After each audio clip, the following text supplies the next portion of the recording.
हर कोई कहता है कि भाई जो गाय भैंसों को दूध निकालने के लिए इंजेक्शन लगा रहे हैं डेयरियों में और किसान लगा रहे हैं उससे बहुत नुकसान है। आजकल इंजेक्शन वाला दूध मिल रहा है जिससे बच्चे जल्दी जवान हुए जा रहे हैं, उनमें तमाम तरह की दिक्कतें आ जा रही हैं। इस तरह की बातें हम अक्सर सुनते रहते हैं। लेकिन अगर आज मैं आपसे ये कहूँ कि ये जो इंजेक्शन लगता है ऑक्सीटोसिन का, इससे ह्यूमन हेल्थ पे कोई असर नहीं, बिल्कुल भी असर नहीं पड़ता। और जिस पशु को ऑक्सीटोसिन का इंजेक्शन लगाकर दूध निकाला गया हो वो दूध ह्यूमन कंजम्पशन के लिए बिल्कुल सेफ होता है। तो शायद आप सोचेंगे कि शायद मैं किसी फार्मा कंपनी का प्रतिनिधि तो नहीं हूँ जो ये बात कह रहा हूँ, लेकिन ये बिल्कुल सच है। ऑक्सीटोसिन एक ऐसा हार्मोन है कि अगर आप इंजेक्शन नहीं भी लगाएंगे तब भी वो शरीर में रिलीज होता है।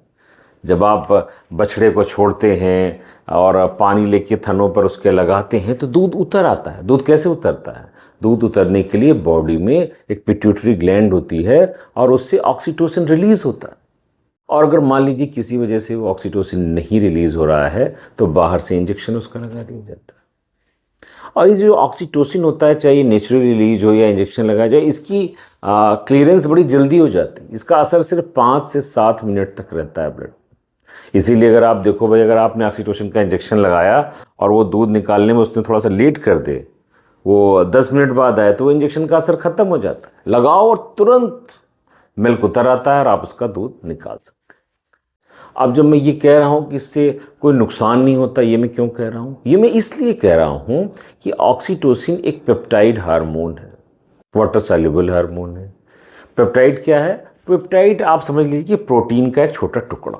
पहली बात तो ये ब्लड से बड़ा जल्दी क्लियर होता है, आता भी है तो बिल्कुल नैनोग्राम पिकोग्राम, बहुत कम अमाउंट में, ट्रेसेस में ये मिल्क में आता है। और जो आता भी है, अगर जो हम उसको पेट के अंदर ले जाते हैं तो चूँकि ये प्रोटीन है तो ये 5 मिनट के अंदर पूरा डिस्ट्रॉय हो जाता है। आपके जो स्टमक में एंजाइम्स निकलते हैं जो प्रोटीन को पचाने के लिए, उसको बिल्कुल ख़त्म कर देते हैं। तो फिर नुकसान क्या होगा? इससे कोई नुकसान नहीं होगा। तो जैसा कि मैंने पहले कहा कि ऑक्सीटोसिन ट्रेसेस में, नैनोग्राम पिकोग्राम में मिल्क में आता है। ये पेप्टाइड है तो जाके पेट में तुरंत ये डिस्ट्रॉय हो जाता है। तो इसका ह्यूमन हेल्थ पे कोई असर नहीं, लेकिन फिर भी इसको लगाना गलत है, क्योंकि ह्यूमन हेल्थ पर असर तो नहीं है, लेकिन ये एनिमल्स के साथ क्रूएल्टी है। तो ये पशुओं की हेल्थ के लिए नहीं ठीक है। लेकिन अगर कोई ह्यूमन हेल्थ पे इसका बुरा प्रभाव बताता है तो वो सिर्फ एक अफवाह है। धन्यवाद साथी।